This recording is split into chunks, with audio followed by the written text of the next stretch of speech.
오늘 함께 나눌 하나님 말씀은 레위기 25장입니다.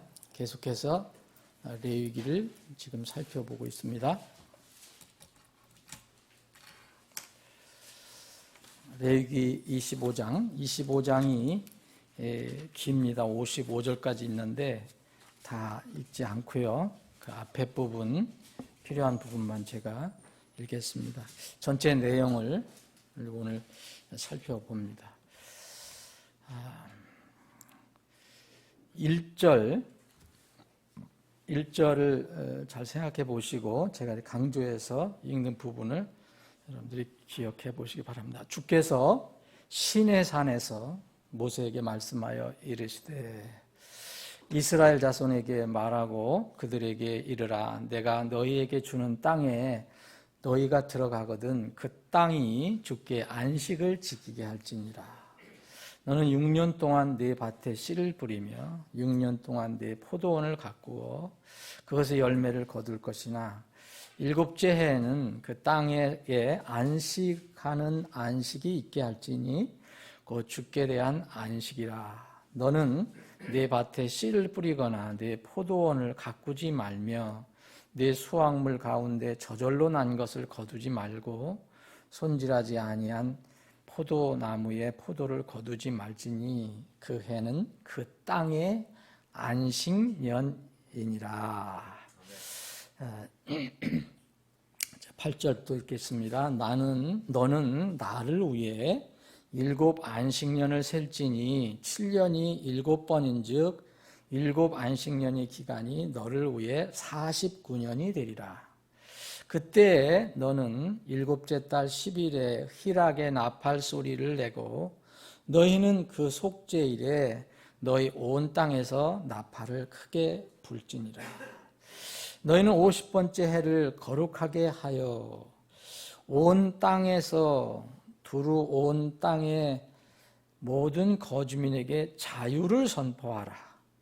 그 해에는 너희에게 희년이니 너희는 각각 자기 소유로 돌아가고 각각 자기 가족에게 돌아갈지니라. 그 50번째 해는 너희에게 희년이니 너희는 씨를 뿌리지 말고 그 해에 저절로 난 것을 거두지 말며 손질하지 아니한 포도나무에 포도를 거두지 말라. 15절 희년 이후에 횟수대로 너는 내 이웃에게 살 것이요. 자, 그러면 이 앞에 부분은 읽겠습니다. 14절 내가 내 이웃에게 조금이라도 팔거나 내 이웃의 손에서 조금이라도 살 때에 너희는 서로를 억압하지 마라. 학대하지 마라. 희년 이후의 횟수대로 너는 네 이웃에게 살 것이요 그도 열매를 얻을 횟수대로 네게 팔 것인즉 횟수가 많은 대로 너는 그것의 값을 많게 하고 횟수가 적은 대로 그것의 값을 적게 할지니 그가 열매를 얻을 횟수대로 네게 파느니라. 17절 그런즉 너희는 서로를 학대하지 말고 오직 너의 하나님을 두려워하라. 나는 주 너의 하나님이라. 아멘. 아버지 하나님, 오늘도 저희들에게 참으로 맑고 아름답고 좋은 주일 아침을 허락해 주셔서 이렇게 소수의 인원이지만 하나님의 집에 나와 주님을 예배할 수 있게 인도해 주셔서 감사합니다. 우리 사랑하는 지체들 이제 각 처소에서 지금 마음을 하나로 묶고 함께 예배를 드리고 있습니다.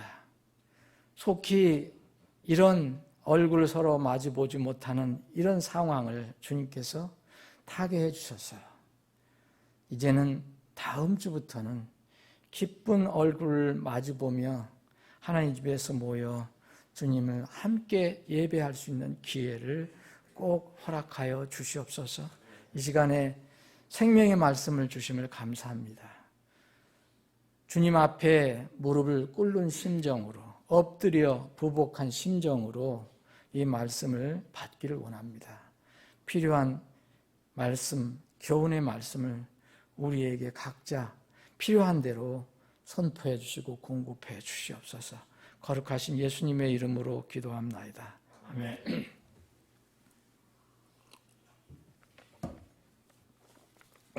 여기 1절에 보면 주님께서 이제 시내 산에서 이렇게 모세에게 말씀하셨다 그랬습니다. 근데 여러분이 좀 이제 주의 깊게 이제 레위기를 우리가 공부하는데 읽어보셨으면 이제 레위기 1장 1절에 처음에 예수님께서 하나님께서 말씀하신 그 내용과 조금 차이가 있다는 것을 볼 수가 있습니다. 레위기 1장 1절은 주께서 모세를 부르시고 회중의 성막에서 그에게 말씀하여 이르시되, 그래서 회중의 성막에서 쭉 말씀하셨습니다. 그러니까 회중의 성막이라면 우리 이스라엘 백성들이 모여 있는 그 한가운데 있는 성막에서 말씀하셨다는 거예요. 그러니까 이스라엘 그 사람들의 삶, 그리고 레위 제사장들의 어떤 관련된 일들을 그 사람들 사는 그 사회 속에서 어떻게 말씀을 하셨다는 거예요. 그런데 오늘은 하나님께서, 주께서 시내산에서 말씀하셨다고 나옵니다. 이게 시내산에서 말씀하신 것을 기록한 겁니다. 시내산은 우리가 지난주에 살펴본 것처럼 하나님께서 제일 처음에 나팔을 부는 목적, 나팔이 불려지는 목적, 뜻, 동기를 우리가 살펴본 것처럼 출애굽기에 있을 때 그 시내산에 백성들 모으시고 여기에 있는 백성들에게 하나님께서 강림하셨을 때, 말씀을 주시기 위해서 강림하셨을 때 나팔을 불었던 것을 우리 지난주에 살펴봤습니다. 여기에 이 시내산은 이스라엘 회막, 성막에서 말씀하신 게 아니고 하늘에서 임재하셔서 이제 이스라엘 사람들이 받아들여야 하고 지켜야 할 그런 말씀들을 선언하신 겁니다. 이것은 무엇을 의미하느냐면 하나님께서 통치하신다. 통치 하나님이시다. 모든 것을 다스리신 하나님이시다. 특히 오늘 여기서 여러분 계속해서 살펴보시면 땅이라는 말이 참 많이 나오는 걸 알 수 있어요. 땅. 그래서 땅을 다스리시는, 하늘에서 땅을 다스리시는 바로 통치자의 그런 위치에서 말씀하고 계신다는 것을 우리가 알 수 있습니다. 그러면 하나님께서 통치자로서 말씀하시는 것은 법이 되죠. 그것을 따를 때에 이스라엘 백성들이 참으로 복이 되고 유익을 얻게 됩니다. 근데 통치자의 그 통치를 따르지 않으면 어려움을 갖게 됩니다. 뭐 성막에서 말씀하실 때도 마찬가지지만 여기는 특별히 땅, 이 지상에서 사는 사람들에 관련돼서 말씀하십니다. 그래서 주께서 시내산에서 모세에게, 이 말씀은 이 레위기에 여기만 나오는 것입니다. 땅과 연결이 되는 것입니다. 우리는 안식일이 무엇인지 알 수 있습니다. 안식일은 일주일 중에 하루 쉬는 날을 얘기합니다. 하나님께서 창조하셨을 때 그것을 기념하시기 위해서, 그리고 이스라엘 백성을 이제 출애굽시키셨을 때를 기념하시기 위해서 안식일을 지키라 말씀하셨습니다. 오늘은 안식년이 나옵니다. 안식년. 모든 법, 제보, 규율에는 하나님의 계획과 뜻, 이런 목적이 있습니다. 이 안식년에는 계획이 있습니다. 뜻이 있습니다. 왜 안식년을 주셨는지 이스라엘 백성에게. 그리고 또 우리가 오늘 살펴볼 희년이라는 것이 있는데, 이 희년이라는 것은, 희는 이제 기쁠 희자, 아주 환희라는 뜻 있잖아요. 환희의 희자입니다. 그래서 그 해라는 거예요. 영어는 주빌리 그럽니다. 아주 기쁜 한 해, 기쁜 어떤 한 해를 정해놨다는 거예요. 그게 희년입니다. 그래서 이 안식년과 희년은 연결이 되어 있습니다.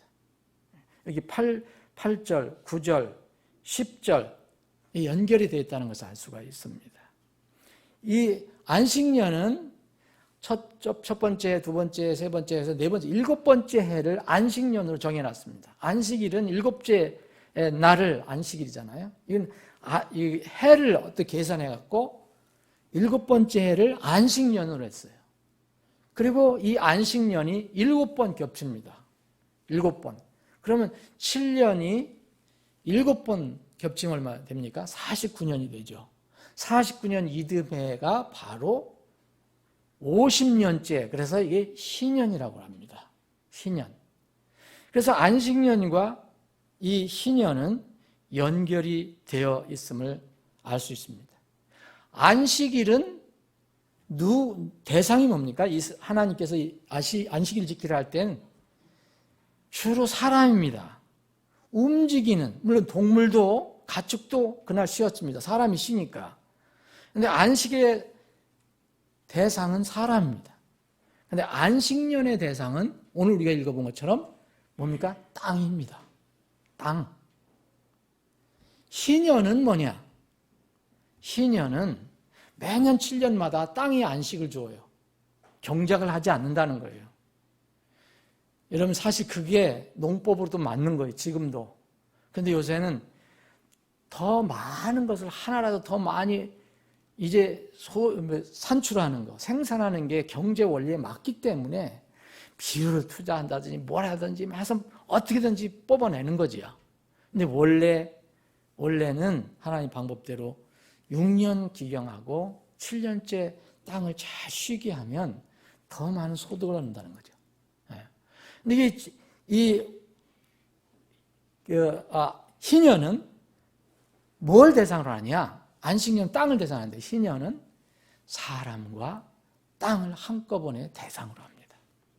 그래서 오늘 여기 희년에 우리가 읽어봤지만 희년은 땅도 해당되고 사람도 해당이 되는 것입니다. 자, 안식년은 지금 말씀드린 대로 6년 동안 씨를 뿌리고 경작을 합니다. 근데 7년째는 휴경을 하는 거예요. 휴경. 이 하나님의 법칙, 이 명령을 이스라엘 백성은 욕심이 생겨서 지키지 않았습니다. 그래서 불순종을 했습니다. 이 불순종의 대가가 뭐였습니까? 이들이 70년 동안 이제 바벨론에 끌려가게 됩니다. 하나님께서 말씀하실 때 그걸 지키지 않았을 때 하나님께서는 아예 그 땅, 그 욕심내는 사람들로부터 해방시켜 놉니다. 그래서 이스라엘 백성은 이제 바벨론에 70년 동안 끌려갑니다. 그동안에 그 땅은 아주 완전히 휴경이 됩니다. 여러분 이 내용은 그 역대하라든지 특히 예레미야 25장 보면 바로 70년이 그 벌로다 내려줬다는 것. 왜 70년이 이스라엘 백성들에게 특별히 주셨느냐? 하나님께서 뭐 제비 뽑아서 그렇게 하신 게 아니라 이들에게 이 안식년을 지키지 않은 죄로서 하나님께서 7년이면 10배를 더해서 그렇게 하신 것입니다. 자, 여기에 보면 예레미야 11절 52장 25장 예레미야 25장 예레미야 25장에 보면 11절 이런 말씀이 있습니다. 그리하여 이 온 땅은 폐허가 되고 놀랄 일이 되며 이 민족들은 70년 동안 바벨론 왕을 섬기리라.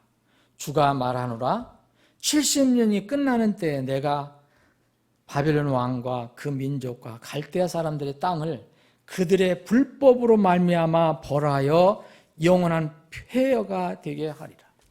불법, 하나님의 말씀을 어기고 욕심내서 불순종했던 그 벌로 그 땅을 70년 동안 기경을 못하게 합니다.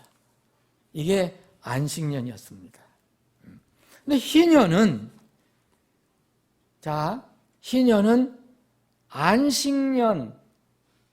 안식년이 7년마다 오는 안식년을 어떤 절정이라고 볼 수 있어요. 클라이맥스라고 볼 수 있습니다. 완성이라고도 볼 수 있습니다. 이때를 하나님께서는 그 이듬해를 환희의 해, 다른 말로 하면 회복의 해라고 그렇게 말씀하신 겁니다. 기쁨이 있어요. 왜 기쁨이 있느냐 하면 회복을 하는 거기 때문에 잃었던 것을 다시 찾고 팔렸던 것을 다시 회수하고 이 헤어졌던 사람들 다시 만나고 이런 법을 주님께서 이스라엘 백성에게 주셨습니다. 50년째 해는 속박된 것들, 땅이든 사람이든 다 자유를 줍니다. 전에는 이런 사정으로, 피치 못할 사정으로 이렇게 자기가 땅을 팔았다든지 아니면 어떤 자기가 무슨 빚을 많이 져서 할 수 없이 남의 일꾼이 됐든지 품꾼이 됐든지 그걸 갚기 위해서 그랬는데 이 50년째가 되면은 다 해방이 됩니다. 다 자유가 찾아옵니다. 땅은 본래 하나님께서 이스라엘 백성에게 이렇게 나누어 주셨습니다. 그 위치로, 나누어 주신 위치로 다시 돌아가게 합니다. 사람은 이제 6월절을 통과한 이스라엘은 이집트의 노예에서 해방되어서 하나님의 영원한 소유가 되었잖아요. 그런데 세상에 살다 보니까 자기가 무슨 일을 잘못했든 뭐 물질에 빚을 졌든 그래서 어떻게 남의 또 종이 돼버려요. 품꾼이 돼요. 일꾼이 돼버려요. 그런 사람들이 이때는 다시 본래의 위치로 돌아가게 되는 것입니다. 여기에 오늘 30을 다 읽지는 못하지만 여기 38절에 이런 말씀이 나옵니다. 레위기 25장 38절. 나는 주 너희 하나님이니 곧 가나안 땅을 너희에게 주고 너희 하나님이 되려고 이집트 땅에서 너희를 데리고 나온 자니라. 자, 하나님께서 계속 너는 내 것이다 라고 말씀을 하십니다. 42절. 그들은 내가 이집트 땅에서 데리고 나온 내 종들이니 노예처럼 팔리지 아니하리라. 다른 민족에 다른 사람이 팔리지 아니하리로다. 43절. 너는 그를 엄하게 다스리지 말고 오직 내 하나님을 두려워할지니라. 혹시 내가 내 종족을 품꾼으로 혹시 사든 뭐로 일꾼으로 사든 간에 그 사람이 너 때문에 그 사람 어떤 빚 때문에 내가 그 사람을 일꾼을 쓰더라도 그렇게 함부로 다루지 마라. 그렇게 말씀하십니다. 55절에도 주님이 너는 내 것이다 라고 얘기합니다. 내가 이집 땅에서 데리고 나온 내 종이요 나는 주 너의 하나님이다. 하나님께서 이스라엘 백성을 이제 노예에서 건져내서 내 것으로 삼았다. 그것을 강조합니다. 그래서 너는 혹시 너희들의 삶 속에서 이렇게 됐더라도 이제는 희년이 되면 다시 본래의 위치로 돌아간다. 39절. 그래서 내 옆에 거하는 내 형제가 가난하게 되어 내게 팔리거든 너는 그를 강제하여 노예처럼 섬기게 하지 말고 다만 품꾼이나 머무는 자같이 너와 함께 있게 하여 희년까지 너를 섬기게 할지니라. 그때는 그와 그의 자녀들이 너를 떠나 희년에 자기의 분 가족에게로 돌아가되 곧 그가 자기 조상들의 소유로 돌아가리라. 이것이 희년의 원리입니다. 하나님께서 이렇게 정해 놓으셨습니다. 안식년과 희년을 제정하신 그런 목적이 무엇입니까? 하나님은 우연히 하시는 게 없어요. 이스라엘 백성에게 이 안식년을 정하시고 희년을 제정하신 목적이 분명히 있습니다. 이것은 이스라엘에게 다음과 같은 몇 가지를 늘 잊지 말고 계속 기억하고 상기하라고 그렇게 하신 것입니다. 첫 번째, 이스라엘 사람 소유물. 이스라엘이 가지고 있는 모든 이 소유는 다 하나님이 소유자, 소유권자이시라는 것을 기억하라는 것입니다. 이스라엘의 구원자시고, 그래서 그 결과 이스라엘의 소유자가 되신 하나님. 이것은 소유 관계가 어떻게 연결됐습니까? 어린 양의, 죽으신 어린 양의 피로 맺어진 관계입니다. 사람도 그래서 모두 하나님의 것입니다. 특별히 이스라엘 사람은 말할 것도 없죠. 어린 양의 피를 통해서 값주고 사신 그런 사람들입니다. 이스라엘은 사람이든 소유물이든 자기 시간이든 무슨 능력이든 모든 것이 하나님 것이라는 것을 잊지 말아야 한다는 것입니다. 소유물도 마찬가지입니다. 땅의 소유권, 그래서 지금 땅의 소유는 내 것이라고 주장하지 않습니까? 오늘 이 23절, 오늘 25장 23절에 보면 땅을 영원히 팔 수 없나니 땅은 누구 겁니까? 내 것이니라. 하나님 말씀하십니다. 땅은 내 것이니라. 그럼 너희는 뭐냐? 너희는 나그네요 나와 함께 머무는 자니라. 그래서 이 땅이 바로 너희들이 경작하고 거기서 이 식량을 얻어먹고 하는 이런 땅들, 이 땅도 내 것이다. 이것을 기억하라는 것입니다. 그러면 이스라엘 백성은 사람도 당연히 하나님 것이죠. 이런 말씀이 있습니다. 이 시편 24편 1절에 보면 땅과 거기에 충만한 것이 주의 것이요. 땅과 거기에 충만한 것이 주 하나님의 것이요. 세상과 그 안에 거하는 자들도 다 그러하리라. 이것이 하나님의 말씀입니다. 이스라엘은 이것을 기억해야 했습니다. 또 여러분, 이스라엘에게 주어진 시간이 있잖아요. 최소한도 여러분 시간, 이스라엘은 저녁부터 그 다음 저녁까지를 하루로 칩니다.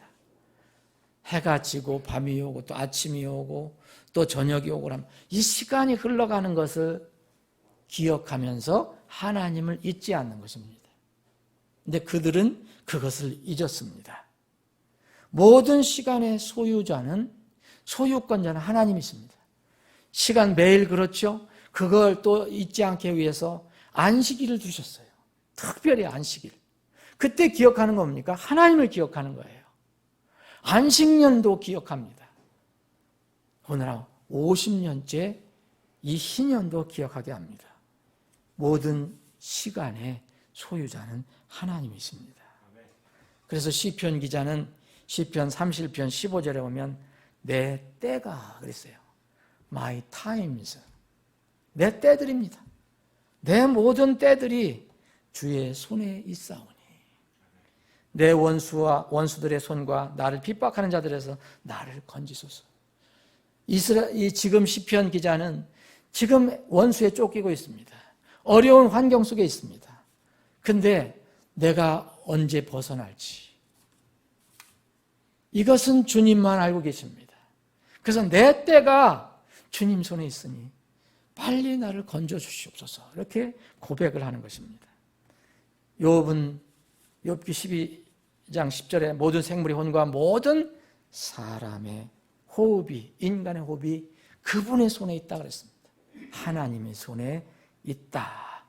이것이 바로 시간, 세월도 하나님 손에 있다는 것을 이스라엘 백성이 알게 하신 것입니다. 자, 이스라엘 사람들이 결코 잊어버려서는 안 되는 거, 자기들은 물론이려니와 자기 소유물, 그리고 자기에게 주어진 시간대, 이것이 다 하나님께라는 것, 하나님께 소속됐다는 것을 기억해야 했습니다. 또 하나는 이 하나님의 놀라우신 사랑과 너그러심과 긍휼, 이분이 베풀어 주시고 이분이 공급해 주시니까 너희들은 살아간다는 것을 잊지 않게 하시기 위해서 바로 이 안식년, 희년 이런 것들을 제정하신 것입니다. 18절 우리가 이제 17절까지만 읽었는데 18절 보면 그러므로 너희는 내 법규를 행하며 내 법도를 지켜 행하라. 그리하면 너희가 그 땅에서 안전히 거할 것이요. 그 땅이 자기 열매를 내리니 너희가 배불리 먹고 그 안에 안전히 거하리라. 여러분, 누가 공급해 주시는 겁니까? 우리는 땅이 준다고 생각합니다. 우리가 열심히 농사를 지으면 우리가 열심히 농사한 그 대가로 우리가 얻는다 생각합니다. 그건 1차적으로 보는 겁니다. 그러나 씨를 뿌리면 그것을 씨를 나게 하고 꽃 피고 열매 맺게 하시는 것은 하나님이 하시는 겁니다. 아무도 할 수가 없습니다. 그거는. 이것을 근본적으로 알으라고 말씀하신 겁니다. 이렇게 놀라운 공급을 해주신다. 너의 삶을 주장하시는 분이다. 그리고 또 때가 되면 너희가 어려움이 있을 때 이렇게 자유를 주신다. 이것을 늘 기억해야 했습니다. 여러분, 또 하나 기억해야, 세 번째 기억해야 하는 것은 하나님은 그러면 이렇게 모든 것을 소유하시고 또 모든 것을 통해서 우리에게 놀랍게 공급해 주시는데 그러면 이것은 우리에게 무엇을 의미하는가?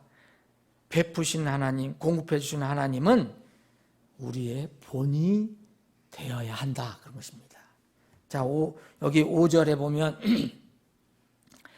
내 수확물 가운데 저절로 난 것은 거두지 말고 손질하지 아니한 포도나무에 포도를 거두지 말지니 그 해는 그 땅의 안식년이라 그 땅을 안식하게 하니 너희에게 먹을 것이 되리니 곧 너와 내 남종과 내 여종과 내 품꾼과 너와 함께 머무는 타국인과 내 가축과 내 땅에 있는 짐승에게 그 땅의 모든 소출이 먹을 것이 되리라. 여러분, 하나님은요 이스라엘 백성에게 이런 말씀하셨지만 이스라엘 사람들이 베풀어 줄 수 있는 대상을 또 얘기해 줬습니다. 타국인들까지, 남종, 여종들까지. 하나님은 그래서 우리에게 본이 되셨습니다. 무슨 본이 되느냐? 사랑을 베풀고 나누고 하는 본이 되게 하셨습니다. 11절에도 50번째 왜 경작을 하지 말았냐? 그대로 놔두라. 이것들은 거기서 나는 것들로 자연스럽게 내가 내 소유권을 주장하고 거기서 나면 내 것이 되지만 그 애는 기경을 하지 마라. 그런 것이 자연스럽게 나오는 것은 다 타국인이 먹든 나그네가 먹든 먹게 된다. 사랑하는 여러분, 이것은 뭘 얘기합니까? 우리는 우리만 사는 게 아니라 주님 뵐 때까지 우리를 통해서 하나님의 사랑을 체험하고 깨닫고 느낄 수 있는 대상들이 있게 해야 된다는 겁니다. 그것을 하나님은 이스라엘의 안식년을 통해서 희년을 통해서 알려주신 것입니다. 궁극적으로는 이 안식년과 희년은 예수 그리스도의 모형입니다. 그리스도께서 구속자, 완전한 구속자가 되심을 예표로 보여주신 것입니다. 여러분, 여기 자유를 주셨잖아요. 50년 만에 자유, 해방을 주셨잖아요. 그런데 이게 50년이 돌아가면 50년이 끝나면 또 시작을 합니다.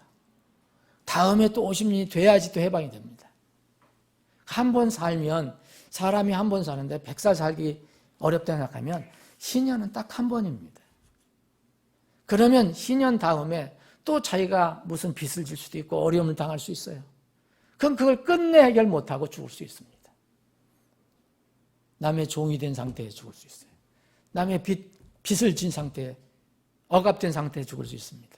그런데 이 모든 것을 자유롭게 풀어주신 분이 누굽니까? 바로 예수 그리스도입니다. 그래서 이사야 대언자는 이것을 이렇게 이야기한 것입니다. 이것을 누가도 그대로 인용을 한 것입니다. 이사야서 61장 주 하나님 영께서 내게 임하셨으니 이는 주께서 내게 기름을 부으사 온유한 자들에게 좋은 소식을 선포하게 하셨기 때문이라.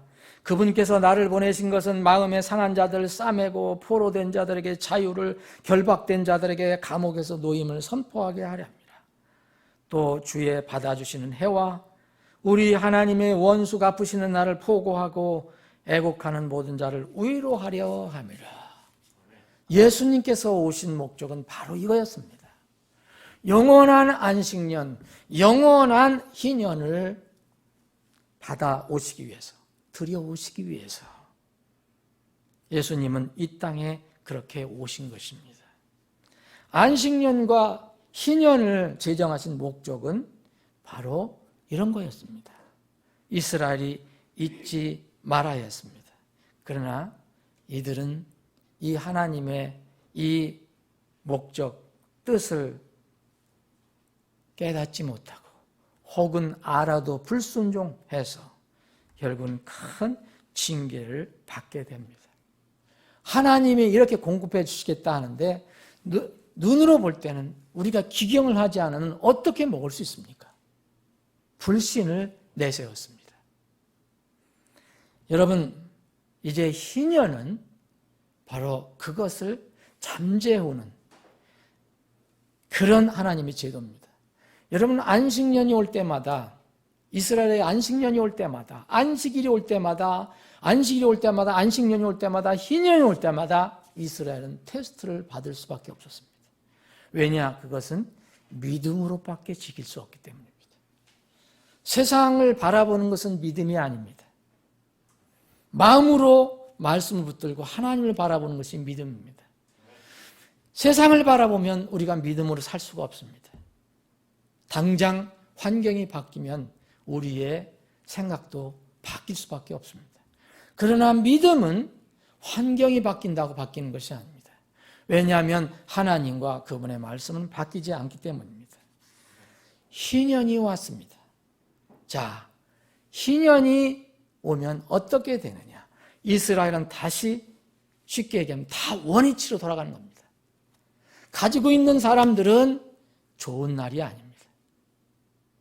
잃어버리고 고통받는 사람들은 참 좋은 날입니다.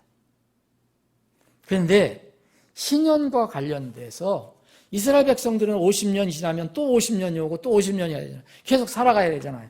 그래서 하나님께서 또 이 희년과 관련된 이스라엘 백성들 사이에서 삶의 한 어떤 원리를 말씀해 주셨습니다. 그것이 하나가 희년과 관련된 땅, 토지 거래법입니다.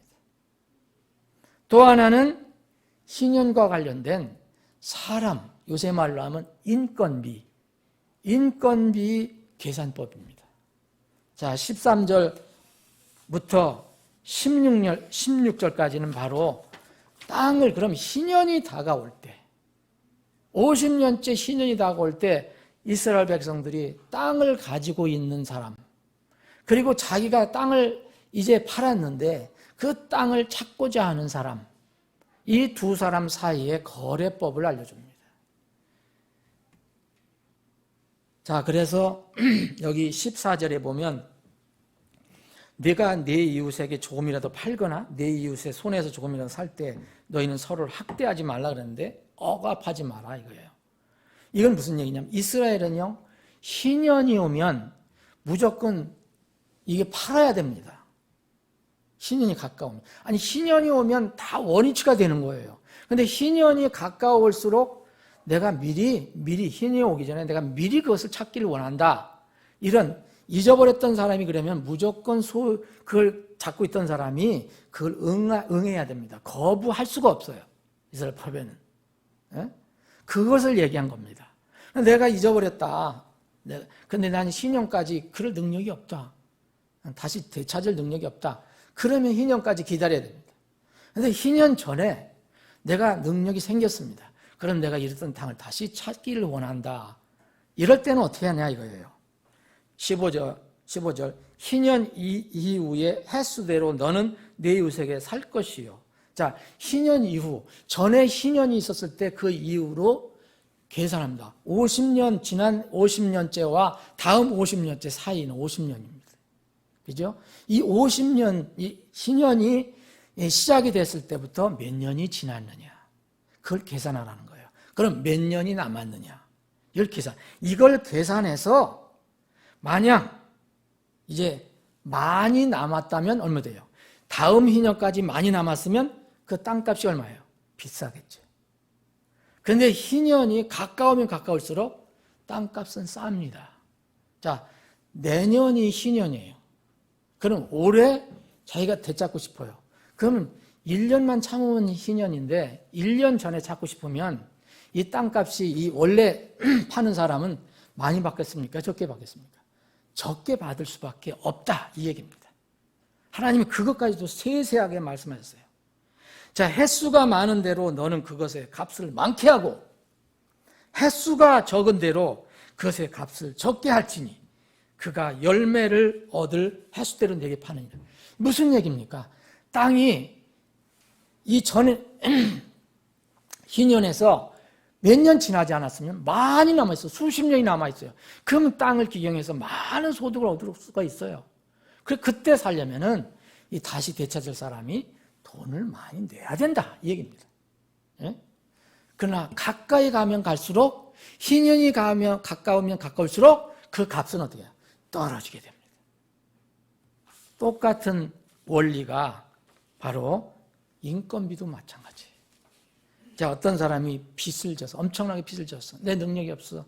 나는 내게 품꾼으로 이것을 갚겠다. 그래서 품꾼으로 팔렸어요. 쉽게 이야기하면 노임, 전임, 노임이죠. 노임꾼이죠. 노예 같은 거죠. 이 방법도 마찬가지입니다. 여기 47절 한번 보십시오. 뒷부분에. 레위기 25장 47절. 내 옆에 머무는 자나 타국인은 부유하게 되고 그 옆에 거하는 내 형제는 가난하게 되어 내 옆에 머무는 자나 타국인에게 혹은 타국인 가족의 가문에게 몸이 팔린 뒤에 그를 다시 속량할 수 있나니. 속량한다는 뭡니까? 다시 무언가 대가를 치르고 다시 찾아온다는 게 속량이에요. 예수님이 그렇게 하신 거예요, 우리를. 그의 형제들 가운데 하나가 그를 속량하거나, 그래, 한 형제가 팔렸어요. 근데 다른 형제가 보니까 내가 능력 있어. 그래서 내 형제를 건져야겠다. 그렇게 마음을 먹는다면 그 하나가 그를 속량하거나 그의 삼촌이나 사촌이나 속량하거나 그의 가족 중에서 그에게 가까운 친척은 누구든지 그를 속량할 것이요. 또는 그가 능력이 있으면 자기를 속량하되 50절 자기를 산 자와 함께 자기가 그에게 팔린 해로부터. 자, 언제 팔렸느냐? 그때 희년까지를 세워서, 자, 희년이 얼마나 남았느냐? 그 횟수에 따라 자기의 파는 값을 정할 것이요. 그와 함께 하는 품꾼의 기간에 따라 정할 것이니라. 만일 남은 횟수가 많으면 그는 횟수대로 팔린 값에서 자기의 속량한 값을 그 사람에게 들어주고, 만일 희년까지 남은 횟수가 적으면 그는 그 사람과 함께 세어 그 횟수대로 자기의 속량하는 값을 그 사람에게 도로 줄 것입니다. 똑같습니다. 땅 거래법하고 똑같아요. 내가 지난 희년 이후로 이제 몇 년 어느 해에 팔렸는데 다음 희년까지는 한 40년이 남았습니다. 그러면 어떤 사람이 나를 속량해 주려고 그러면 내 친척이나 내 형제가 내 가족이 날 속량해 주려고 그러면 40년 남은 그 값을 치러줘야 돼요. 그래서 나를 해방시켜 줘야 됩니다. 근데 희년이 가까우면 내가 이 희년이 벌써 팔린 지가 48년이 됐어요. 그럼 남은 게 2년이에요. 2년은 내 인건비를 얼마 지불하지 않아도 나를 찾아올 수 있다는 거예요.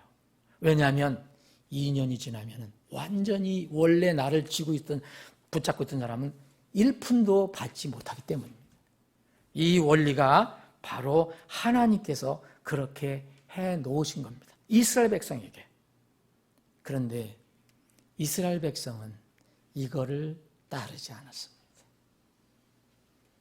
사랑하는 여러분, 이게 눈으로 보면은 이게 따르기가 쉽지 않습니다. 이 하나님의 원리에 반대되는 것이 이 시대의 자본주의 경제의 원리입니다.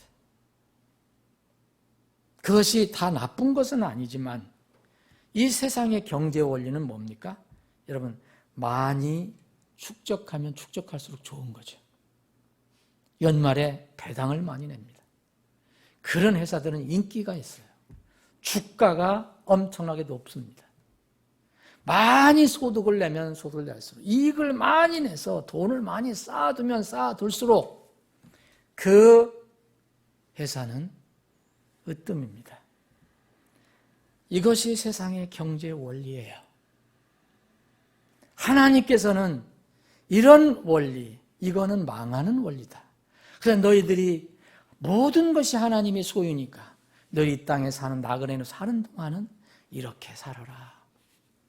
너만 욕심 부리지 말고 내 타국인도 챙겨보고 내 이웃도 챙겨보고 내 품꾼도 챙겨보고 결국은 너는 이 땅에 잠깐 살다가 떠나야 하니까 이 모든 것을 선용을 하라 한 차원으로 이것을 주신 겁니다. 여러분, 지금 이 세상은 이 원리에 전혀 무관심합니다. 지금은 경제 원리에만 사람들이 몰두하고 있습니다. 이 시스템을 하나님께서 신년을 도입하실 때는 완전히 무너집니다. 여러분, 신년이 도입될 때 그 때가 언제인지 모르지만 신년을 주님께서 가져오실 때 이 세상의 모든 경제는 무너집니다. 그것이 바로 요한계시록 18장에 기록되어 있는 겁니다. 여러분, 거기에 큰 바벨론이 멸망하는 내용이 나옵니다. 여러분, 거기 특별히 여러분 주의 깊게 읽어보시면 그 큰 바벨론이 멸망될 때 뭘 강조합니까? 바로 오늘 우리가 살펴보는 이런 세상의 물질입니다. 소유물에 관련된 것입니다. 여러분, 18장 큰 바벨론이 무너지죠? 그런데 그 무너질 때에 자, 여기 9절부터 오면 화로에 살던 땅의 왕들이 그녀가 탈 때 큰 바벨론이 무너질 때에 애통한다고 그랬죠. 네? 자, 11절은 땅의 상인들이 애통한다고 그랬습니다. 다 소유 붙잡고 누리고 했던 사람들, 권세, 소유물, 재산 축적했던 사람들, 땅의 왕들, 땅의 상인들. 왜 슬퍼하고 슬퍼해서 웁니까? 다시는 그들이 상품, 이 물질을 사지 아니하기 때문입니다. 여러분, 12절 그 상품 쭉 나옵니다. 별별 것이 다 나옵니다.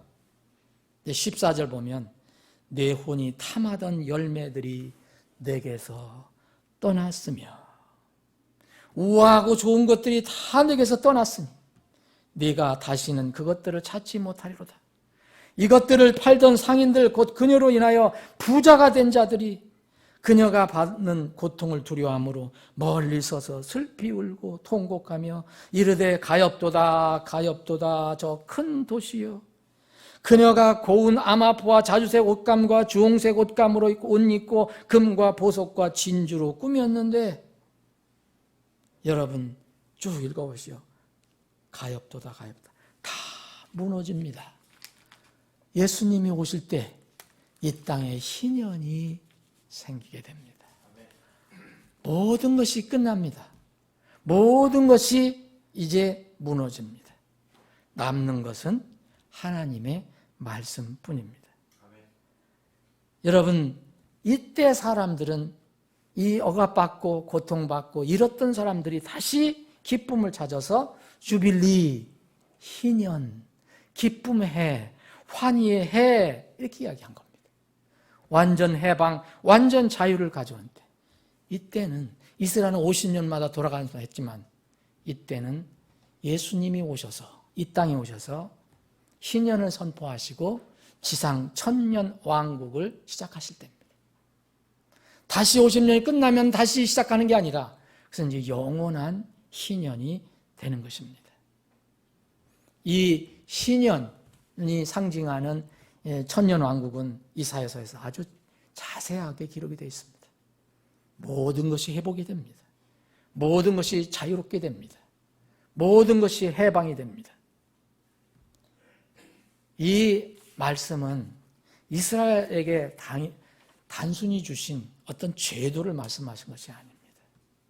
그들은 그렇게 계속해서 반복적으로 하면서 잊지 말라고 했던 것입니다. 사랑하는 여러분, 그런데 우리는 이것을 어떻게 읽어야 합니까? 성경은 반복적으로 격려해 주시고 위로해 주시지만 또 성경은 계속해서 반복적으로 계시해 주시고 경고하십니다. 주님의 재림이 가까울수록 지상에서는 우리가 소유한 것은 모든 것이 그 가치가 비례해서 떨어져 가게 됩니다. 물질뿐만 아닙니다. 지상에서 부여된 나에게 주어진 시간, 재능, 은사, 심지어는 우리 몸과 영까지도 이 세상에서의 가치는 점점 떨어져 가게 됩니다. 주님께서 오시는 순간 지상에 있는 우리의 모든 것들이, 세상에 있는 모든 소유물들이 값이 제로가 되기 때문입니다.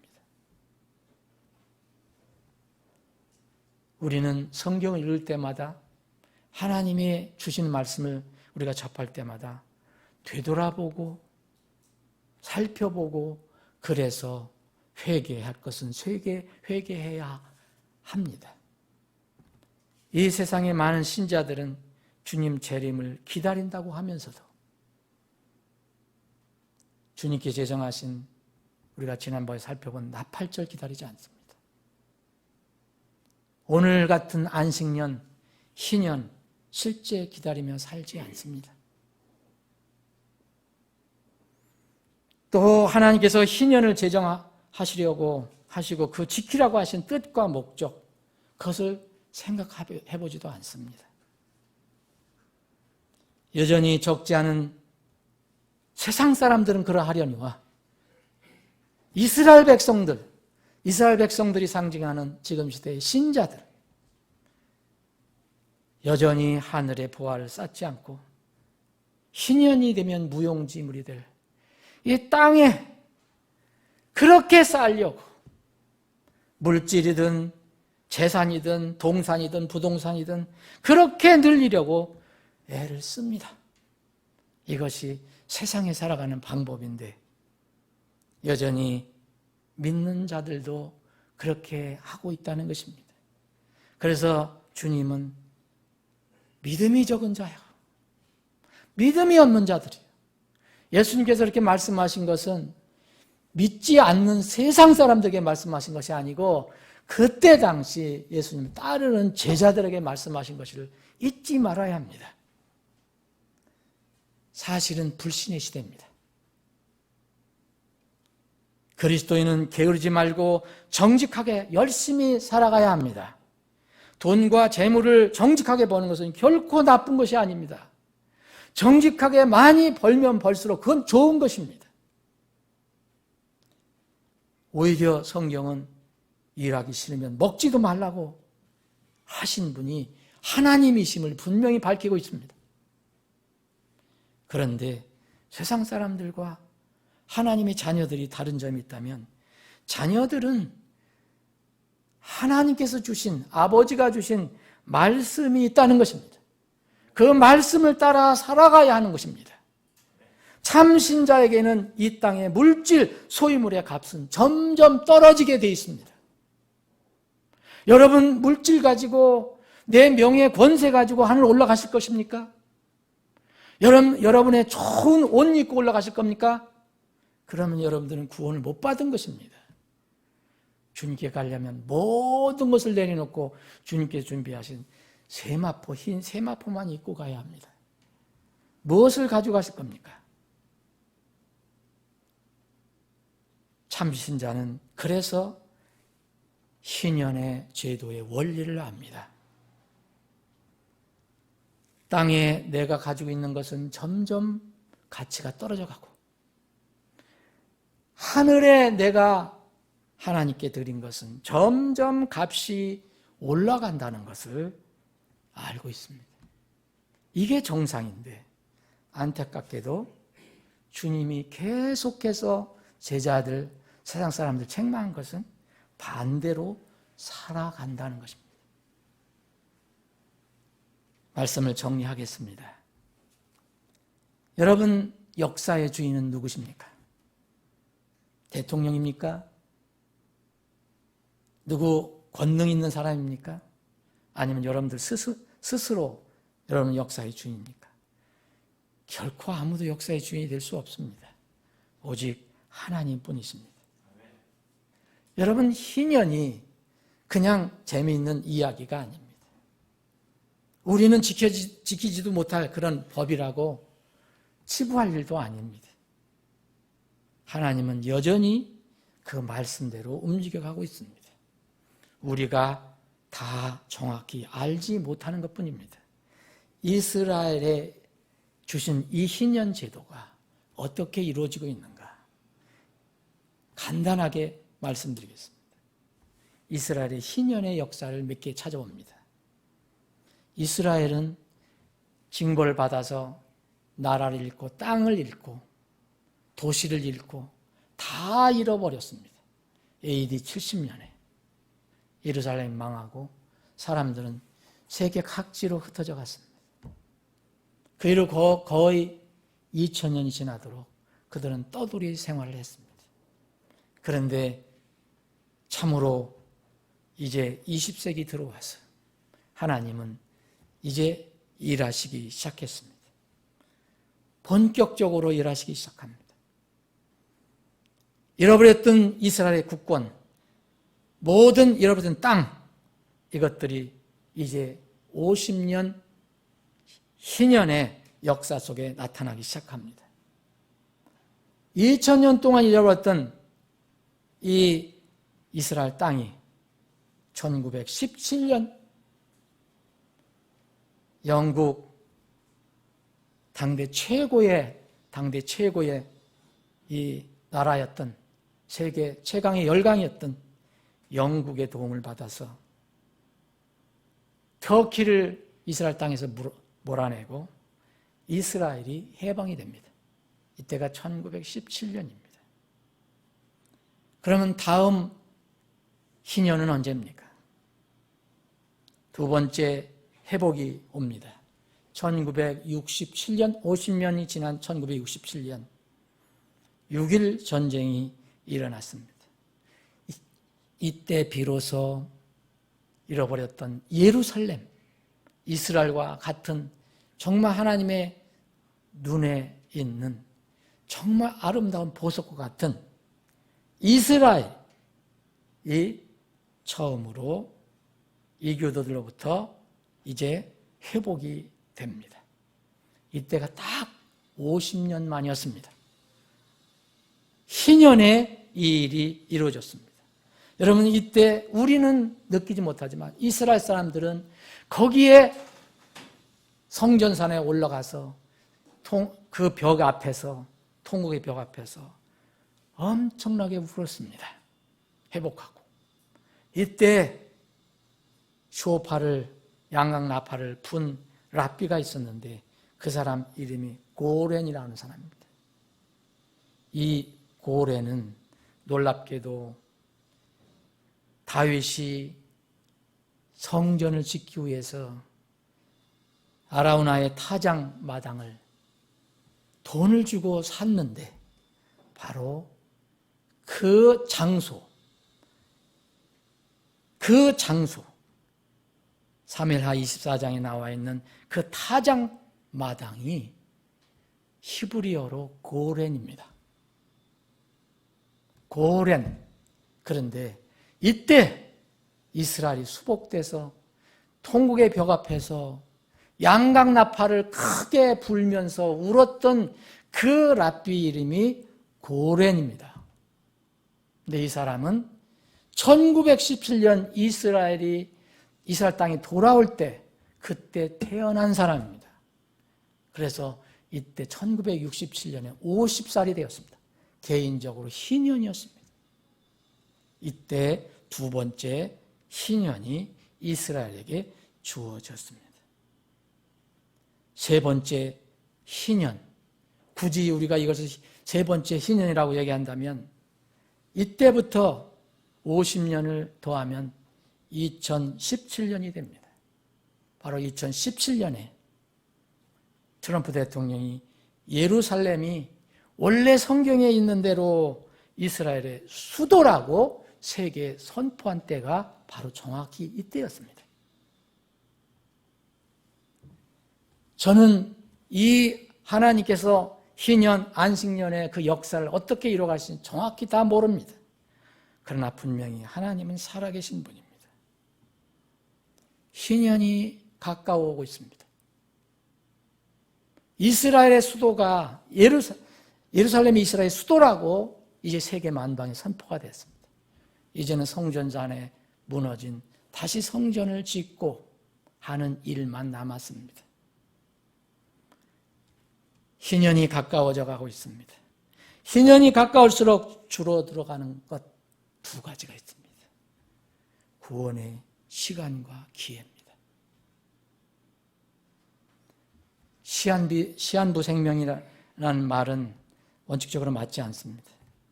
그런데 우리가 주님의 손에 있는 생명이라면, 그런 시한부 생명이라면, 인생이라면 우리는 어떻게 살아야 합니까?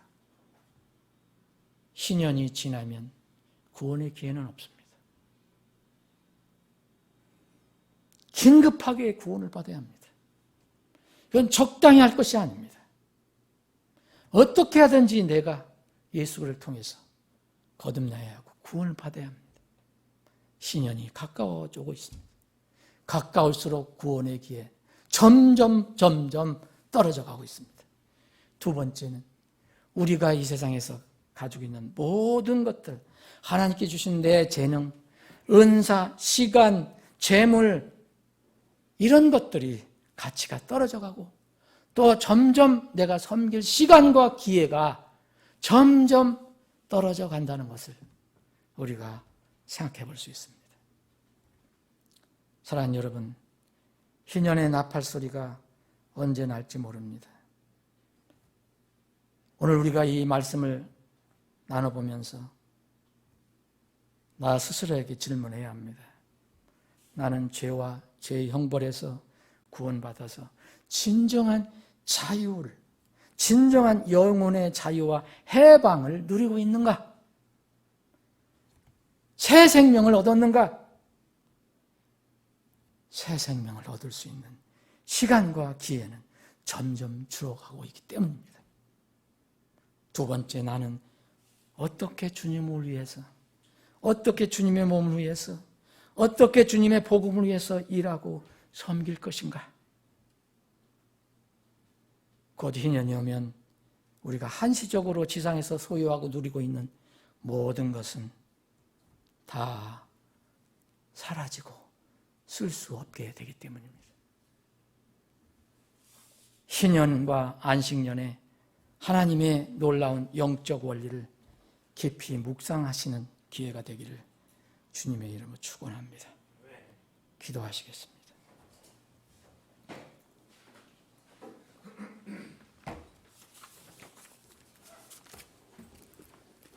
아버지 하나님, 오늘 말씀을 듣는 혼들 중에서, 그리고 오늘 듣지 못해도 혹시 이후로 다른 방법을 통해서 이 말씀을 혹시 듣는 혼이 있다면 성령님께서 그 혼을 찾아가 주셔서 그 마음을 감화 감동시켜 주셔서 희년이 다가오고 있다는 것을 깨닫게 해주시고, 희년이 오면 더 이상 구원받을 수 있는 기회, 새 생명을 얻을 수 있는 기회가 없다는 것을 알고 예수님이 오시기 전에 구원 문제를 해결받을 수 있도록 그 선한 길로 인도해 주시기를 간절히 소원합니다. 그래서 주님 앞에서 모두 모여서 희년의 기쁨을 나누고 누릴 수 있게 해 주옵소서. 영혼의 자유를 가지고 있는 혼들, 어린 양의 피로 생명을 얻은 혼들은 이 땅에서 한시적으로 살고 있다는 것을 깨닫게 해주시고 그 사는 기간 동안 희년을 바라보며 어떻게 살아야 할 것인가를 깊이 묵상할 수 있는 시간과 기회가 되게 해 주시옵소서. 거룩하신 예수님의 이름으로 기도하옵나이다. 아멘.